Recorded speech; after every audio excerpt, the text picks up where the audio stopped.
Hola, ¿qué tal, queridos amigos de Aleph? Muy buenas noches a todos ustedes. Gracias por conectarse una noche más con nosotros. Estamos agradecidos de que puedan conectarse y platicar, discutir un poquito sobre el mundo del cine y su relación con el psicoanálisis. Saben que ya es una bonita tradición, que nos encanta poder estar platicando y dialogar con nuestros invitados, que el día de hoy tenemos un invitado de lujo. Quiero presentarles a un gran amigo, un gran maestro, al maestro Mauricio González de la Ciudad de México, a quien agradezco enormemente haya aceptado nuestra invitación a platicar el día de hoy. Hola, Mauricio. Hola, querido Daniel, ¿cómo estás? ¿Qué tal? ¿Qué tal? Muy bien, muchas gracias. Y antes que nada, pues agradeciéndote de que nos aceptaras la invitación a participar el día de hoy en este cineclub de los miércoles. Muchas gracias. Daniel, el agradecido soy yo, muchas gracias por la invitación y encantado de estar aquí, encantado de estar con todos los que nos están escuchando. Esperemos que podamos hacer un comentario sobre esta película muy interesante, creo yo. Claro que sí, y fíjate que nos la habían estado pidiendo bastante porque me parece que es una película que da mucho para poder platicar, para poder estar discutiendo y bueno, el día de hoy nos toca platicar de esta película de El Cisne Negro, Mau, de este director Aronofsky, un director también un poco controvertido. Ya platicamos hace un tiempo de la película de Madre, también de este director. También me parece que es el director de la de Requiem por un sueño y Cisne Negro, entre otras. Sí. Un director bastante interesante con una propuesta fuerte y contundente en sus películas, ¿no? Pero bueno, ¿qué hay con el Cisne Negro, Mau? ¿Qué nos puedes platicar? Ok, bueno, de entrada a mí me parece que es una buena película. No diría que excelente, pero sí es una buena película, pero lo que me llamó la atención de la película en concreto es que describe de una manera muy rigurosa una psicosis. Yo diría que solamente para, como Lacan en el seminario 23 llama una psicosis lacaniana, faltaría solo un elemento. Yo incluso los invitaría a que vayan pensando qué elemento faltaría exclusivamente para poder pensar esta película como una psicosis lacaniana. ¿Eh? No solo psicosis, sino psicosis lacaniana. En realidad creo que es muy, muy representativa de una serie de puntos y muy significativos que implican la representación o una ejemplificación, más que representación, una ejemplificación de una psicosis. Entonces, eso es lo que me parece muy significativo de esta película. Las actuaciones me parecen bastante buenas y, como tú dices, está dirigida de una manera realmente muy interesante y no sé si, no conozco si realmente se asesoraron por algún psiquiatra o algún psicoanalista, pero parecería que sí, porque insisto, Exacto. realmente los rasgos que destaca la película prácticamente son muy cercanos a una descripción de una psicosis, insisto, con lo lacaniano. Uh -huh. No solo con una Sí, psicosis, ¿no? Entonces, eso es lo que a mí me llamó la atención de la película. Me parece que la fotografía es bastante buena y, digamos, y las actuaciones a mí también me parecieron bastante buenas. Entonces, eso es lo que me llamó la atención de la película.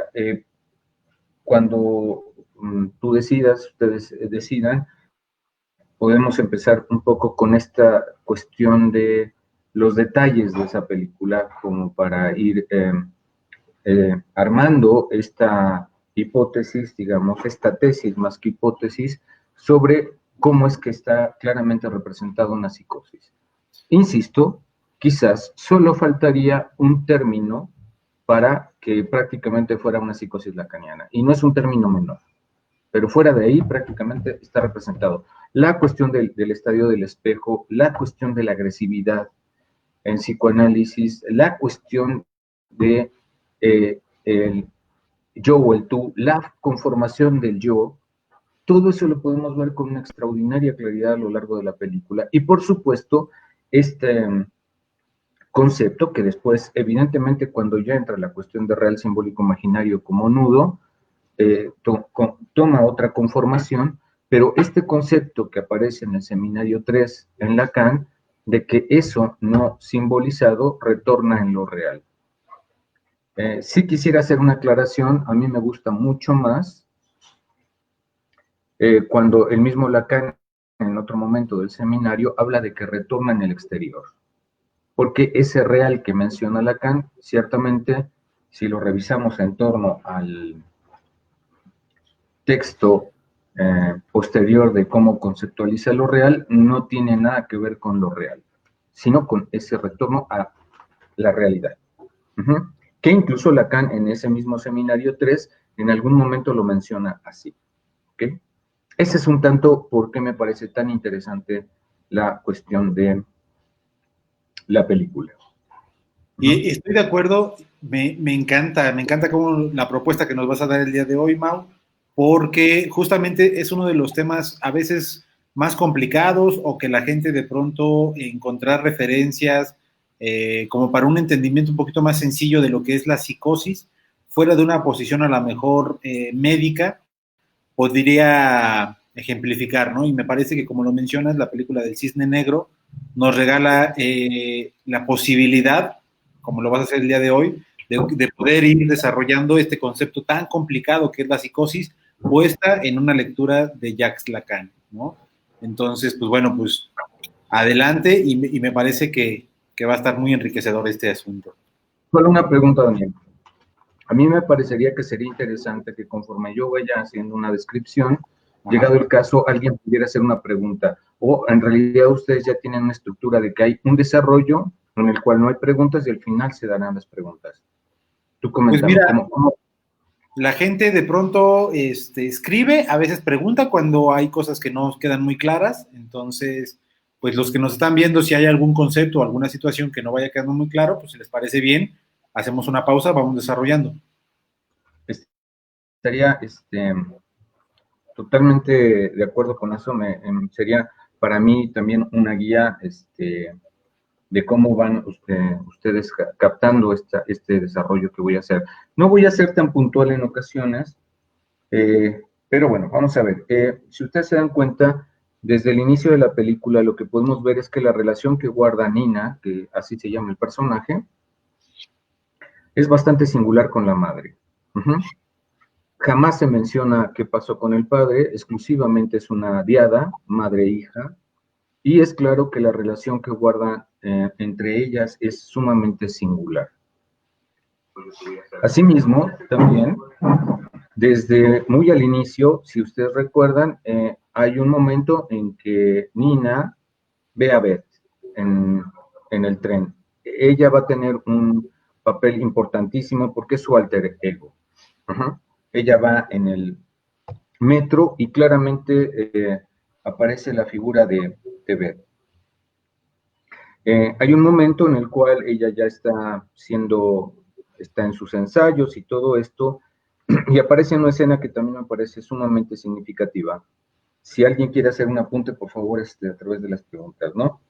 Si recuerdan, en un momento determinado, este director ve su ejecución y no tiene ninguna objeción, particularmente con el papel del cisne blanco. Pero justamente lo que él insiste, y posteriormente a lo largo de la película es más claro esto, es cómo a ella le falta pasión. Incluso en un punto de clara provocación la besa. Y ella lo muerde.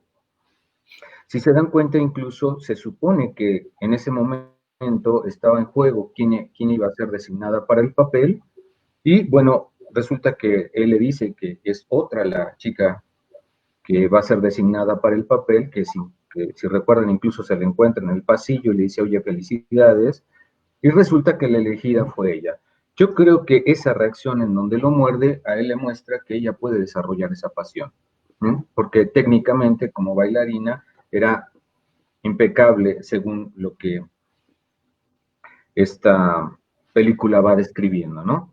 Si se dan cuenta, aquí aparece esencialmente una vez que ocurre esto, un encuentro con la madre de una manera, creo yo, muy representativa de la relación que guardaban ambas. La madre, eh, al saber que fue aceptada en el papel, que se quedó con el papel, lleva un pastel, eh, ella muy entusiasmada le llama por teléfono a la madre y bueno, la madre la recibe con ese pastel.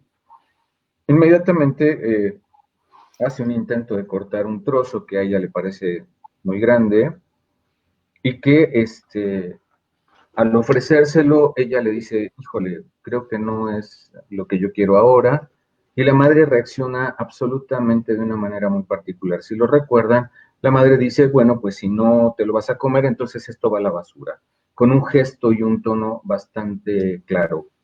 Es decir, Nina no puede desobedecer. Aquí el deseo no es el deseo de Nina, es el deseo de la madre.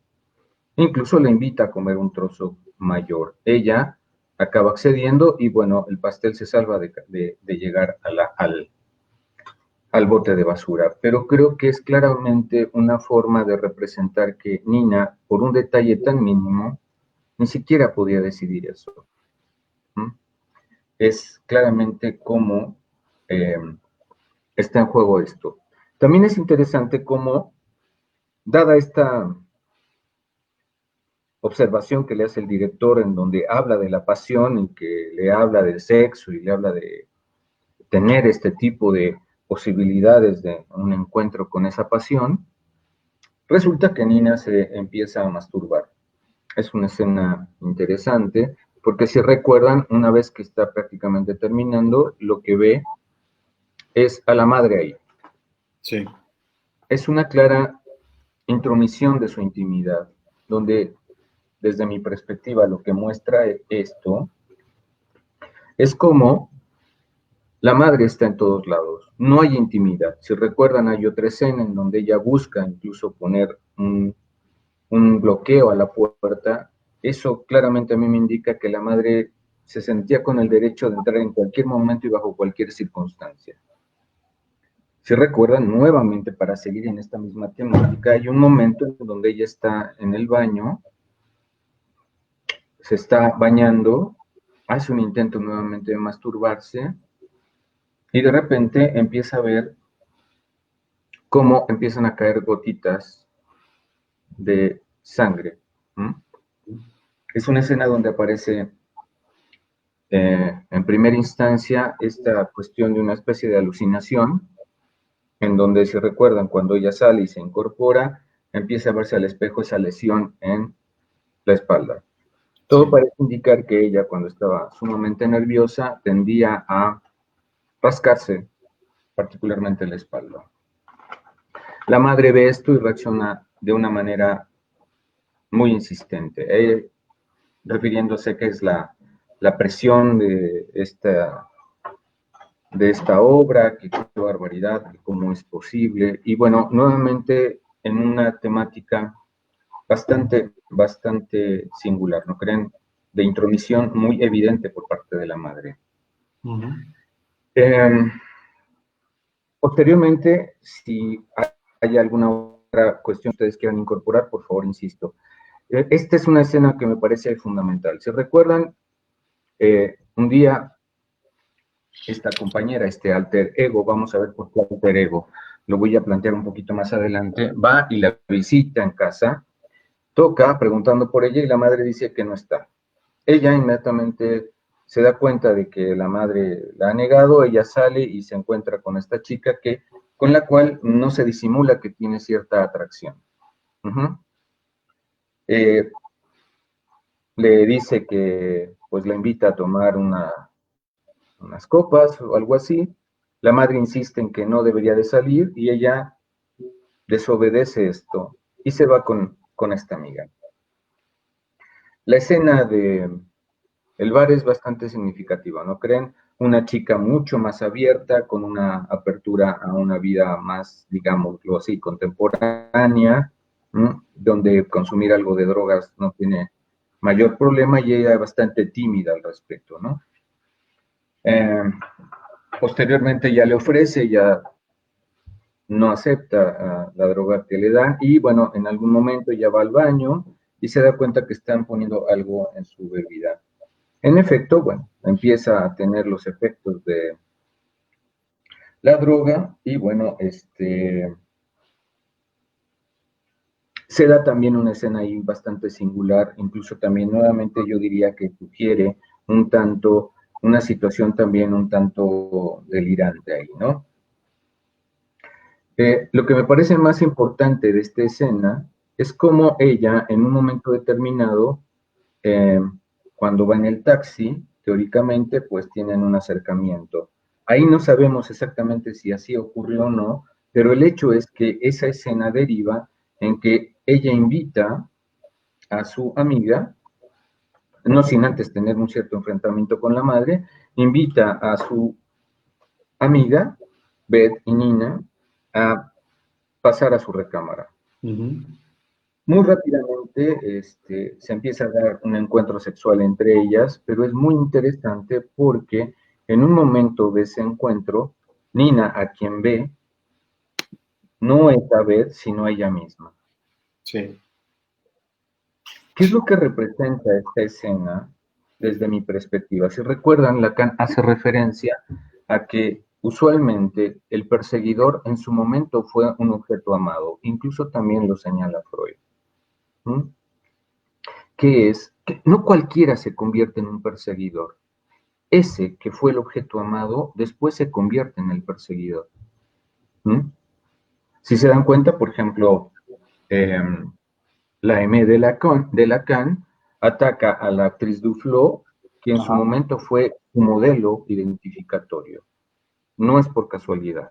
Bueno, en este caso lo interesante de esta situación es como ella, en esta escena que posteriormente podemos darnos cuenta que alucina, que delira,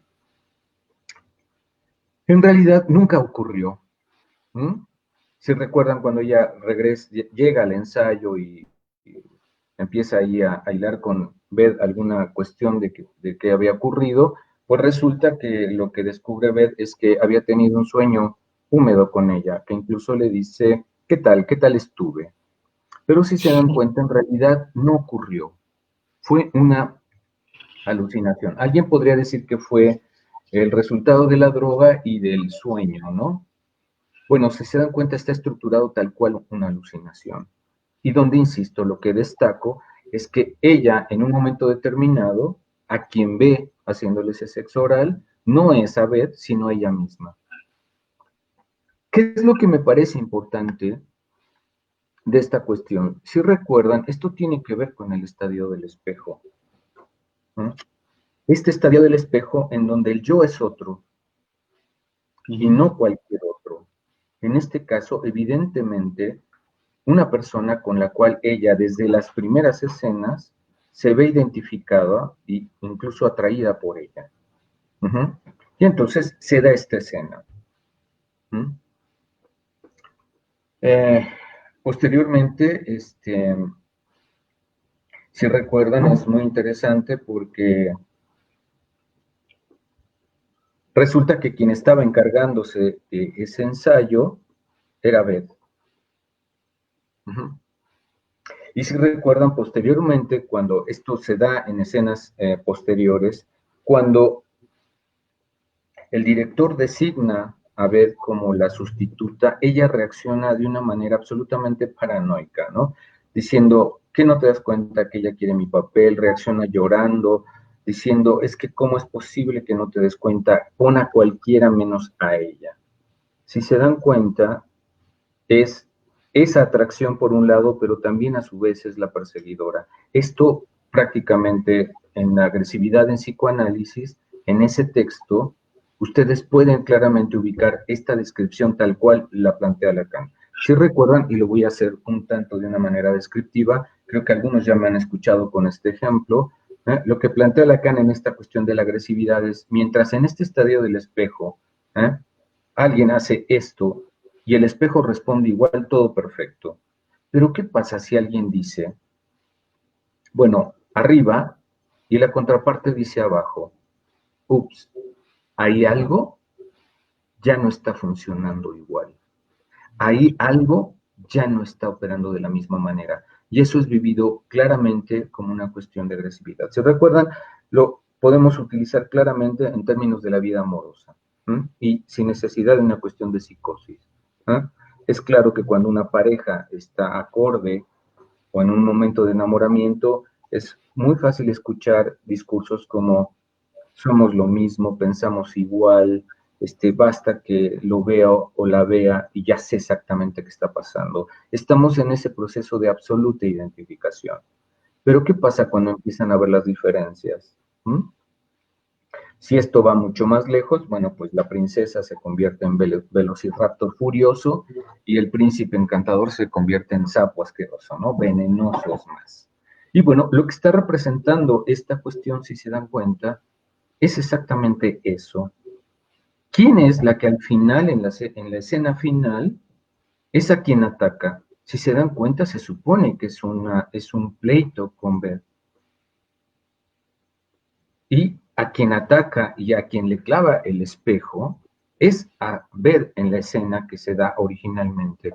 Podemos deducir que en realidad la que se hirió fue ella. Ya se dan cuenta cómo el yo es otro, pero justo en la psicosis no hay posibilidad de intermediación. No hay esa intermediación de este tercero, que sería la palabra, que intervendría en ese momento para mediar esta situación. En la psicosis no hay forma. Si se dan cuenta, ella alucina que la asesinó, ajá, y en realidad, simple y sencillamente, la que tiene la herida es ella misma. El yo es otro. Ni siquiera poder tomar una distancia de esto. Y ahí está Beth, y está ella siendo la misma. Entonces, esto es sumamente importante para, si se dan cuenta cinematográficamente, me parece que es sumamente clara esta representación, tal como la maneja en la película. Ahí podemos ver cómo el yo es otro. Uh-huh.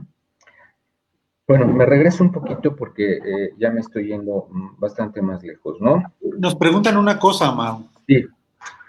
Nos pregunta Mariana aquí de Toluca si nos pudieses explicar, cuando te referías a el perseguidor, ¿es objeto persecutorio? ¿Qué es un perseguidor?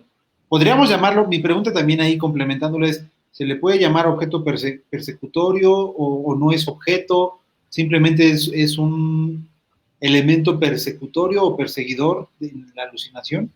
¿Qué es un perseguidor? A ver, si recuerdan justamente Lacan en el esquema L, híjole, no lo tengo aquí a la mano, pero si recuerdan en el esquema L o el lambda, también conocido, si recuerdan esto que está en los 4 puntitos, ajá, lo que plantea Lacan es el sujeto, del otro lado está A mayúscula y está A prima, que justamente pone Lacan como el lado imaginario.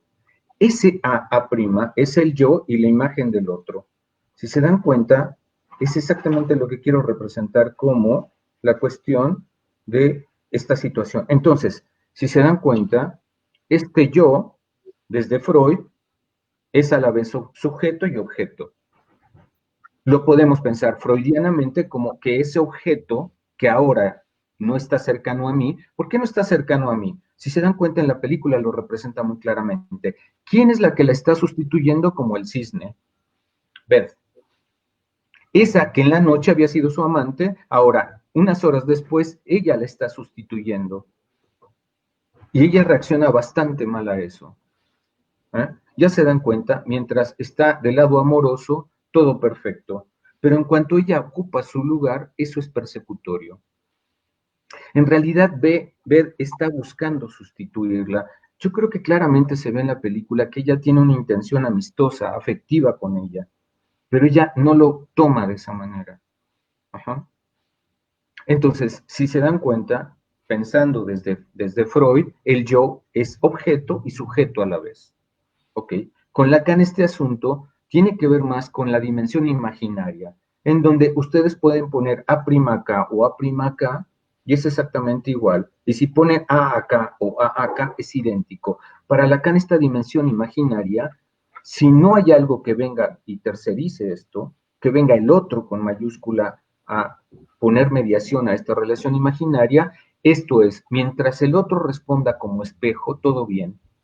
Es a lo que me refería este proceso de enamoramiento que se da en cualquiera de nosotros, ¿no? No se necesita ser psicóticos. Mientras estamos enamorados, todo es perfecto. Tal parece que todo está armado de una manera de perfecta coincidencia.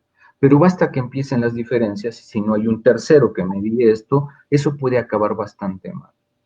En la psicosis no hay ese tercero. Entonces, es en ese sentido que esa mujer se convierte para ella, porque no hay mediación del tercero, que es el otro con mayúscula, en un perseguidor en tanto, ella ocupa su lugar. Por eso les hacía referencia a cómo reacciona ella cuando el director designa a Beth como la sustituta de su de ser el cisne. Si recuerdan, en la película lo plantea con absoluta claridad. Quien sea, pero ella no. ¿Por qué? Porque muy posiblemente si pone a otra no sería persecutoria. ¿Por qué es persecutoria? Y ahí está la cuestión, si recuerdan, del concepto de Lacan de amor-odio, junto. O lo amo o lo odio, dependiendo de qué lado esté. Si está en perfecta armonía y en estadio del espejo, en simetría, amor. Si se mueve de manera distinta, odio. ¿Me explico? No sé si respondí a la pregunta. ¿Ok? Uh-huh.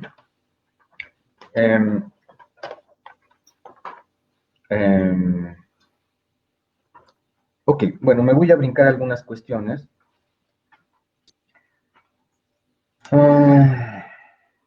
Es que este punto que acabas de decir, Mau, me parece bien interesante porque justamente cuando nos acercamos a un trabajo, los primeros acercamientos que tenemos con la psicosis y poder estar frente a una cuestión alucinatoria y delirante y de pronto pensar que esto es un representante ajeno a la historia o a la historicidad de esa persona, de ese caso, ¿no? Y ahorita lo que nos acabas de comentar, me parece que a la gente que nos está viendo les ayuda justamente como a representar que ese objeto persecutorio, ese objeto que lo está persiguiendo, no es ajeno a su historia, ¿no? No es ajeno a aquello que amó, que ahora se ha vuelto perseguidor. A ver, piensen en Flesching con Schreber. Sí. ¿Quién era Schreber al principio? Bueno, un hombre de profunda admiración para Schreber y para su esposa. Podemos decir que lo querían, pues, y que incluso cuando viene la segunda recaída de Schreber, con quien van sin pensarlo, es con Flesching. Y ese hombre querido y estimado es el que se convierte posteriormente en el perseguidor. Ya se dan cuenta, esto no es casual, no cualquiera es un perseguidor. Tiene que ver, como señalas claramente, con su propia historia. Esto no es casual. Esto no es casual. Por eso es tan importante y tan peligroso qué tipo de intervención se da cuando trabajas con un psicótico, porque una intervención de tu parte te puede convertir en ese doctor confiable en un perseguidor. Solo basta que recordemos que la segunda generación fue quizás la generación que más psicosis destapó por ahí.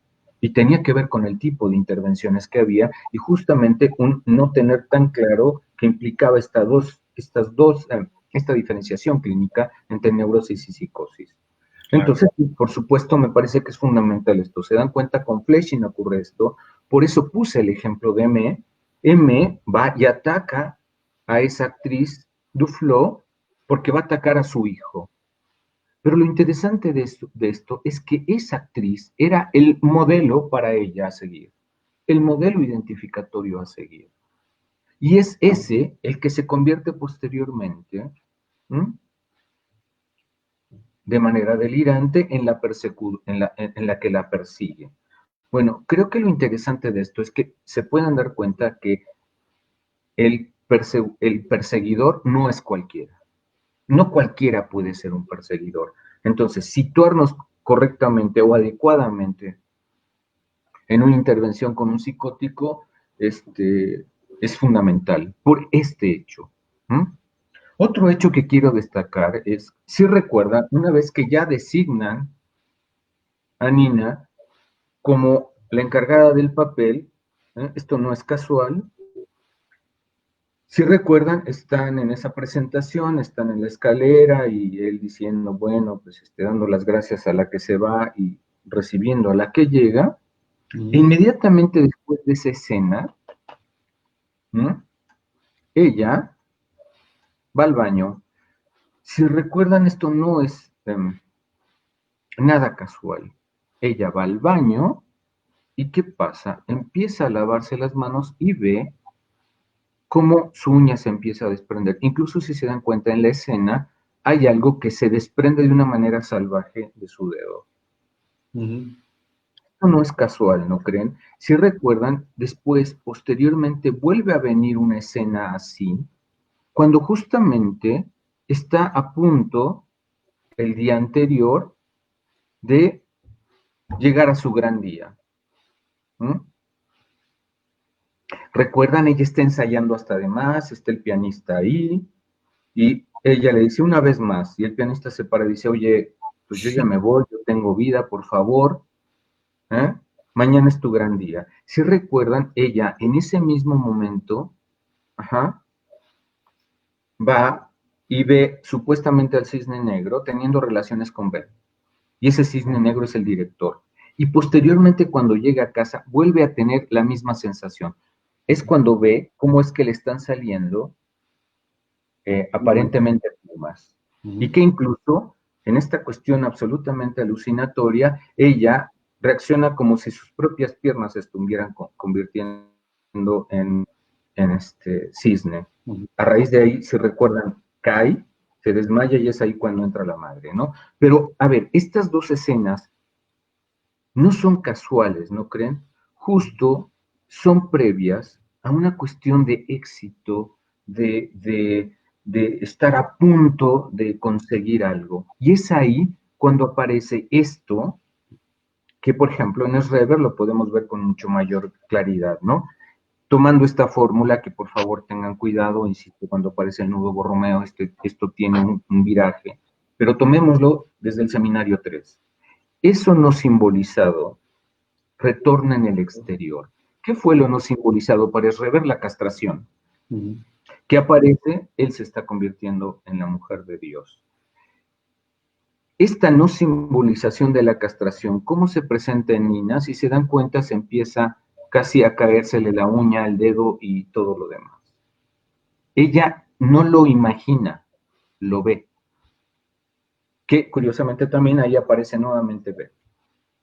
Ok, si se dan cuenta, esta escena y esta misma escena, un día, unas horas antes del estreno, vuelve a experimentar exactamente lo mismo.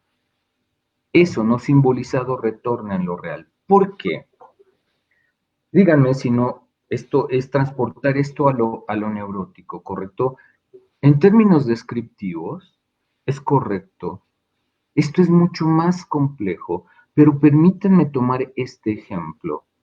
Es como si estamos frente a un importantísimo evento, ¿eh? No es nada difícil, insisto, lo estoy transformando y llevando a una posición neurótica, que podemos plantear algo cercano a Dios, ayúdame. Es un llamado al Padre, ¿no creen? ¿Y qué ocurre cuando hacemos un llamado al Padre si psicosis hay? Según Lacan, en todo tratamiento posible a la psicosis y en todo el seminario 3, lo que viene es un hueco en lo simbólico. Y ese hueco en lo simbólico, ¿eh? Lo que nos remite es eso no simbolizado retorna en el exterior. Permítanme un nuevo ejemplo. El hombre de los lobos está haciendo una muesca en un árbol y de repente, como Nina, ve que su dedo meñique solo está sostenido por un pequeño pedazo de carne. Está absolutamente horrorizado con esa visión.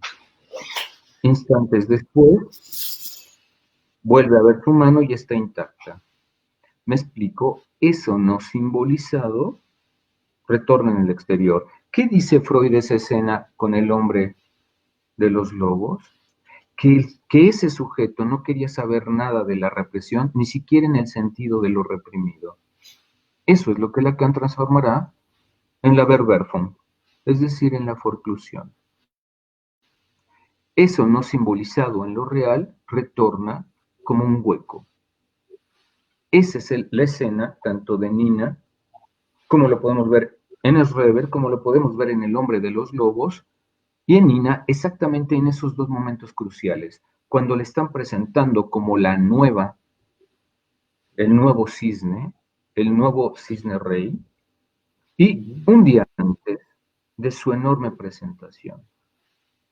Ahí Nina empieza a quebrarse. Y nuevamente también la madre empieza a dar muestras también de quiebre, ¿no creen? Prácticamente está buscando que ella no haga esa representación. ¿eh? Hay otro momento que es muy claro, si recuerdan cuando entra también en crisis, que tira todos sus peluches, porque claramente ese cuarto era un cuarto bastante infantil. Sí. El arreglo no parecía el de una mujer, de una joven mujer adulta, sino de una pequeña. Bueno, es así como la madre la trataba, ¿no creen? Sus arranques, sus acciones, hasta su forma, su expresión facial, era extraordinariamente singular. La no posibilidad de espacios de intimidad para Nina. Si recuerdan, se da la escena, ella particularmente cuando está actuando como el cisne negro, que es justo la escena en donde se da esta alucinación, en donde asesina a Beth, que en realidad no la asesina. ¿eh? Si recuerdan, se da toda esta escena, rompe el espejo, justo a través de ese espejo la asesina, la mete en el baño, incluso pone la toalla para detener la salida de la sangre, ella va a la escena, regresa, y quien va y la felicita es Beth. Por supuesto que ella no cabe en sorpresa de esto. Voltea, va hacia ese lugar donde supuestamente está Beth, y lo que descubre es que no hay nada. Solo está el espejo roto. Y ahí claramente aparece donde ella se da cuenta que la que tiene la herida es ella. Eso no le impide salir a la escena final. Una escena final que, si me permiten, esto es otra de las cosas que me parecieron maravillosas de la película, representa con bastante claridad el goce. Ella hace la escena, dependiendo de la versión que vean, cuando ella va cayendo, si recuerdan, en una de las versiones dice toqué la perfección. En la otra, en otra de las versiones, en inglés sería más eso, ¿eh? Toqué la perfección. Pero en otra de las versiones dice fue perfecto. Ella, en un estado prácticamente muriéndose, desangrada, no le importa, hay una cara de satisfacción en ella, va cayendo prácticamente en agonía, ¿no? Pero lo que le importó es tocar la perfección. Si eso no es el goce, ese goce mortuorio con el cual disfruto pese al dolor profundo que esto ocasiona, no sé cómo representar al goce. Y si se dan cuenta, tiene que ver con la cuestión plenamente matizada de una psicosis, donde este goce la lleva a su propia muerte, que tal parece que lo valió. Es como esta representación que usa Lacan de la estatua del éxtasis, ¿no? O sea, es como este gozo, como del dolor, pero a la vez haber rozado la perfección, ¿no? Así es. San Sebastián, por ejemplo. Vean la foto. Sabemos que esa foto que hizo Mishima, por ejemplo, le tardó muchísimo tiempo, ángulos, ver, etcétera, y no por casualidad lo elige, ¿no? Flechas atravesándola, pero que sin embargo la cara de un goce inconfesado está ahí. ¿Mm? Un goce inconfesado. Así lo llama también Freud a esta expresión del hombre de las ratas cuando habla de ese martirio. Bueno, si se dan cuenta, esa condición de goce me parece que es como termina la película y de una manera estéticamente, creo, muy interesantemente representada. Ujú. Entonces, si se dan cuenta, es por eso que elegí esta película. Creo que representa, ¿m? Y perdón que insista en esto, una psicosis lacaniana muy claramente, solo faltando un elemento, y no es un elemento menor. Pero si ese elemento hubiera estado, yo diría que alguien lacaniano, a su vez, le eh, habló al oído al director o al escritor. ¿Mm? No sé si alguien ubique cuál es ese elemento que faltaría, si lo pensamos desde Lacan.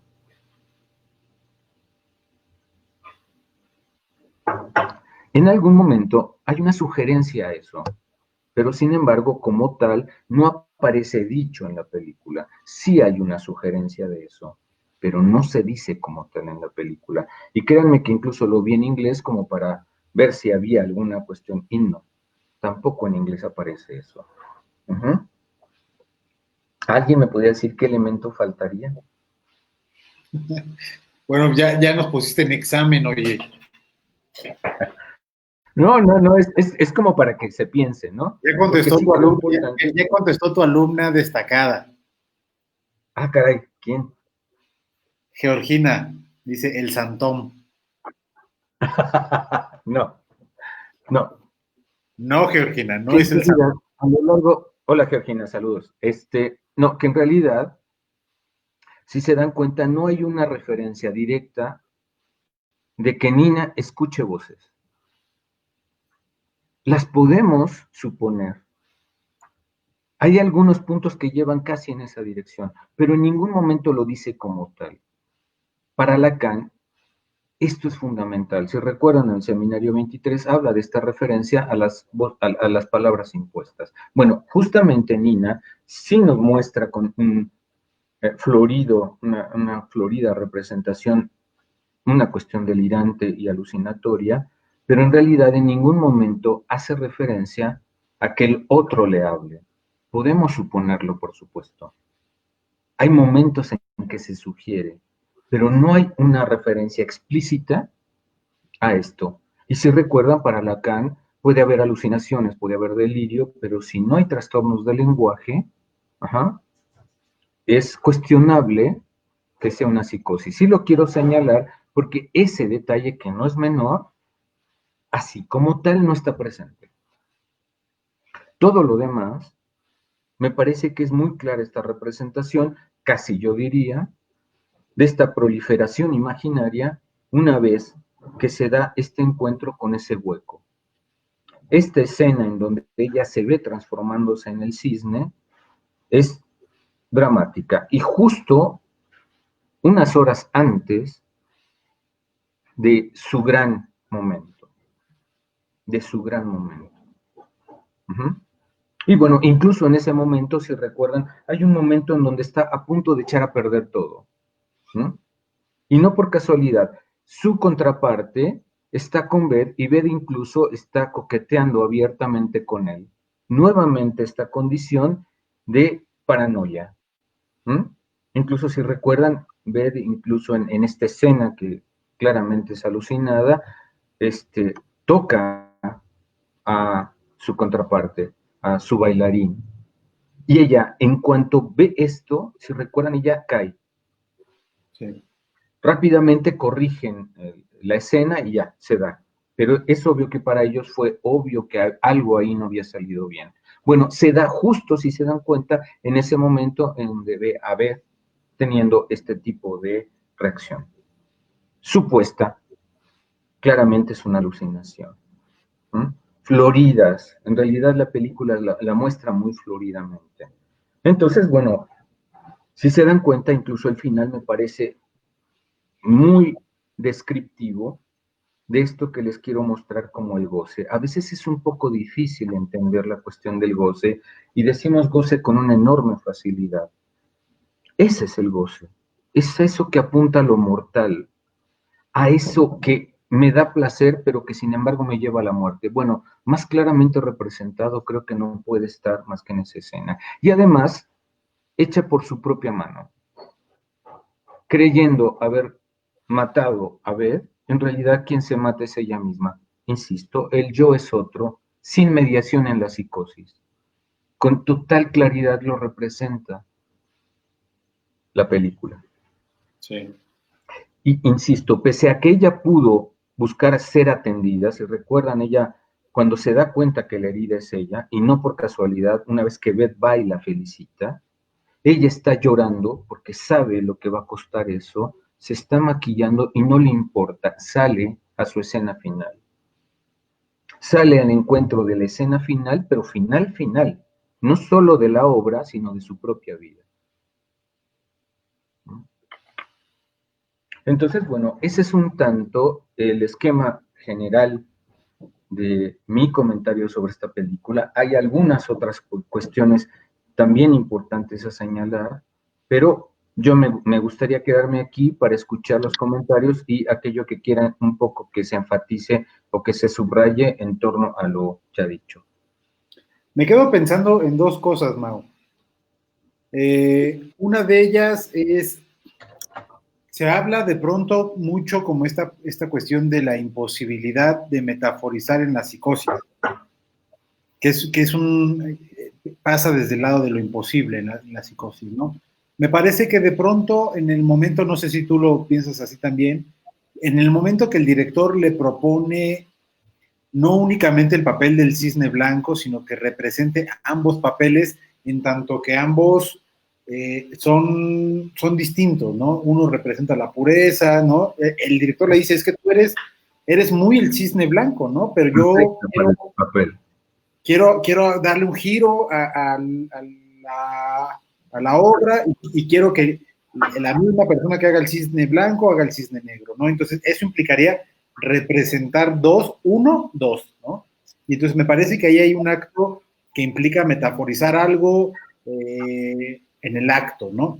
Por un lado, y por el otro, la cuestión de la sexualidad, me parece que los comentarios que fuiste dando fueron muy evidentes, que ese vacío aparecía y la angustia enorme que tenía Nina era en el momento en donde aparecía su propia sexualidad, ¿no? Y si algo podemos hablar en torno a eso es que también tiene que ver con cuestión metafórica, ¿no? Un acto sexual no es únicamente mete y saca, ¿no? No tiene que ver únicamente con choque de genitales, o sea, tiene que ver con otras cosas que de pronto, eso no sé si sea también donde aparece la imposibilidad de simbolizarlo y que eso recae en ese agujero, ¿no? Claro. Si te das cuenta, justamente no hay metáfora con su transformación en cisne negro. Ella se transforma en el cisne negro. Si se dan cuenta, hay una escena donde le empiezan a salir plumas. O sea, ella no está haciendo una metáfora, ella se está transformando delirantemente. Sí. Aquí hay una pregunta que comenta si que la persecución se da en la neurosis. Claro que sí, pero la diferencia es que si es neurótico, puede haber un tercero que permita simbolizar eso. En la psicosis no hay mediación posible. Beth quiere su papel. Y aquí es, o tú vives o yo vivo. No hay mediación posible porque se trata de una psicosis.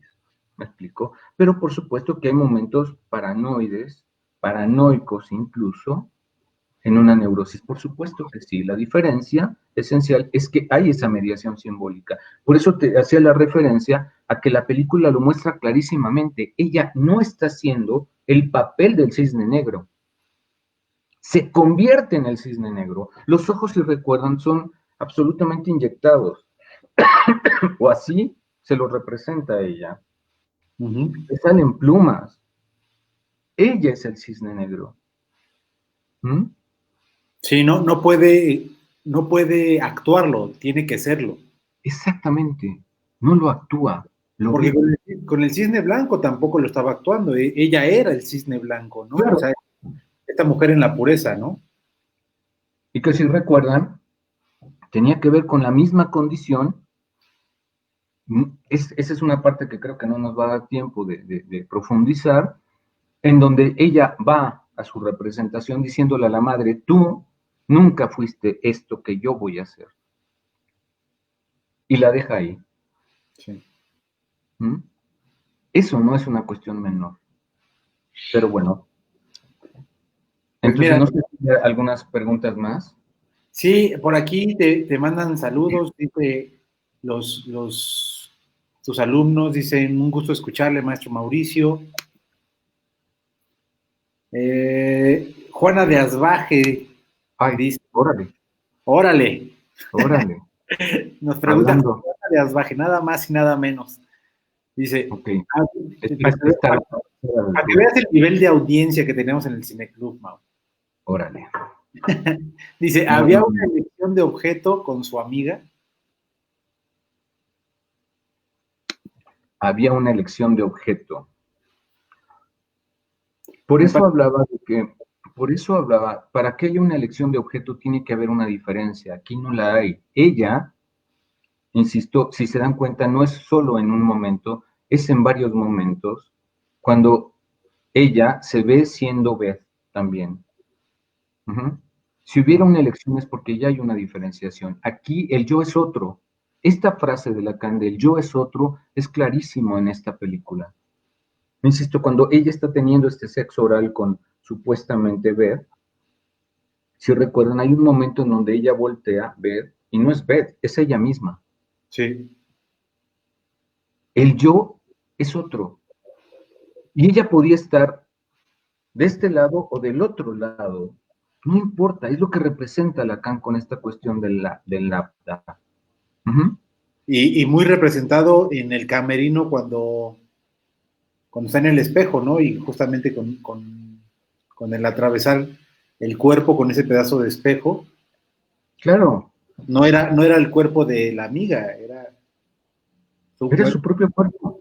Y si se dan cuenta, por ejemplo, cuando ella tiene incipientes encuentros con la anterior bailarina, con la anterior primera bailarina, si recuerdan, ella roba pequeños objetos, Sí, el labial, por ejemplo, etcétera, porque justamente era como ser parte de ella, no sí, metaforiza el asunto. Si recuerdan al final, cuando ella ya está muy mal, ella va y le va a dejar los objetos, porque ya no es ella, ya no hay punto de identificación, ella está en otro lugar ahora. ¿Mm? Se horroriza de lo que esa mujer hizo. Se dan cuenta, esos pequeños detalles son joyitas para poder trabajar cómo se juega en la psicosis. Ajá. Entonces, si se dan cuenta, más que un robo, era la posibilidad de identificarse con ese papel, con alguien que había representado ese papel. Necesitaba eso. ¿Mm? Al inicio de la película se da este detalle. Son detalles muy pequeñitos, pero con una enorme significación para poder dar cuenta de lo que está. Y esos detallitos hay muchos a lo largo de la película, que son verdaderamente detalles muy nimios aparentemente, pero que dan cuenta de una estructura, de una película muy interesantemente contada para representar esta cuestión, insisto, de la psicosis. ¿Mm? Con esta excepción de que en realidad no hay una, como ya decía, una explícita referencia a que el otro le hablara. claro. Sí la podemos deducir, sí hay momentos en que la podemos. Entonces se dan cuenta esos detallitos, ese tejer fino en esta película tiene muchos detallitos muy interesantes. Ajá, muy interesantes. Nos pregunta aquí Rose Luciano, dice, ¿en ese amor-odio se habla de una ambivalencia? Bueno, ambivalencia sería un término, en realidad bastardo, si me permiten este término, de bastardo, porque eso fue lo que utilizó Freud para hablar de esta posición, por ejemplo, de Juanito respecto de su padre. Lo ama y lo odia. Pero retomando la misma lógica que nos plantea Freud, si recuerdan, en el inconsciente no hay ambivalencia. El odio y el amor pueden convivir al mismo tiempo. Si recuerdan en el texto del inconsciente, Freud dice, en el proceso primario pueden coexistir tendencias totalmente opuestas sin quitarse ni ponerse nada. La contradicción la vive la lógica del yo.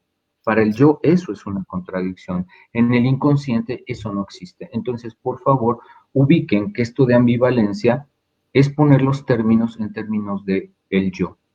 Y de lo que estamos hablando no es del yo, sino de esa lógica que pasada a Lacan es la lógica del significante, no del yo. El yo deplora eso y por supuesto lo ve como ambivalente, pero no hay tal ambivalencia si lo vemos desde la lógica del significante. ¿Ok?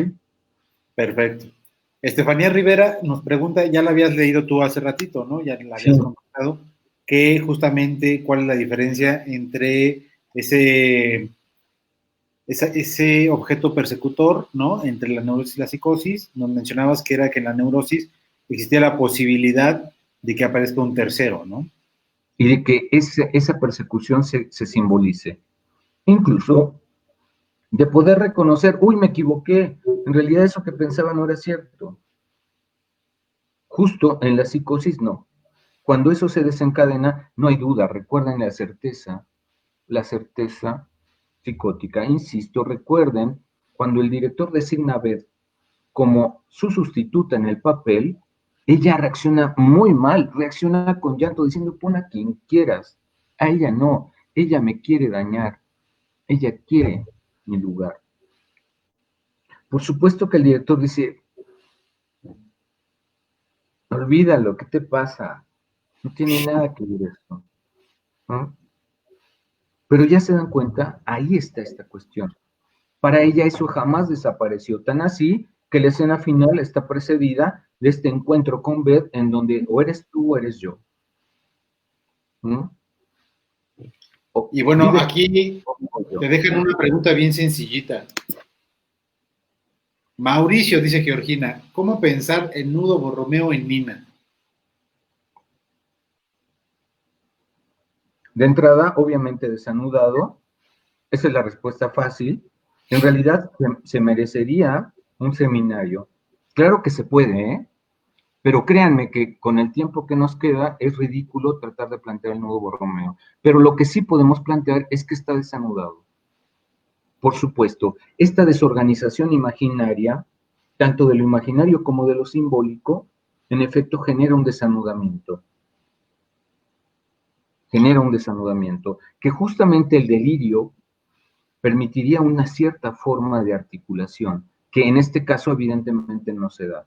No sé si el sentido trágico que le quiere dar al final a la película lo hace irreconciliable, pero, o sea, la pregunta de Georgina es absolutamente pertinente.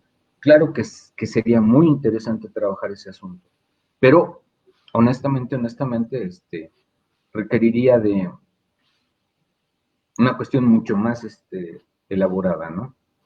No es fácil la respuesta, por supuesto.